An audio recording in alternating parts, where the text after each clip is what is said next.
សេចក្តីអំពាវនាវឯកឧត្តមផនរឹមកម្ពុជាមិនមែនក្មេងមានដៃនោះទេកម្ពុជាបានកាត់គូរឿងនេះនិងបានត្រៀមលក្ខណៈរួចរាល់ហើយដើម្បីឆ្លើយតបគ្រប់ទម្រង់ចំពោះមហិច្ឆតាការបង្កសង្គ្រាមរបស់ថៃ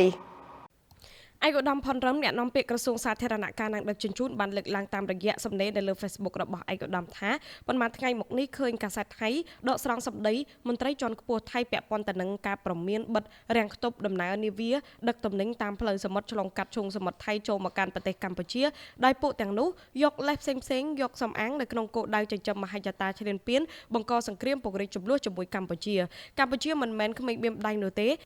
កម្ពុជាបានកាត់គូរឿងនេះបានត្រៀមលក្ខណៈរួចរាល់ដើម្បីឆ្លើយតបទម្រង់ចំពោះមហិច្ឆតាបង្កសង្គ្រាមពង្រីកទំនាស់របស់ថៃឯកឧត្តមបានបន្តទៀតថាកម្ពុជាមានច្រកដឹកទំនិញសមុទ្រចម្រុះនិងប្រតិក្រឡាដែលមានសក្តានុពលនិងធានាបាននៅឯករាជ្យភាពនិងម្ចាស់ការលើគ្រប់ទម្រង់ស្របតាមច្បាប់និងវិធានការអន្តរជាតិអ្នកជួយវិកេពី Big News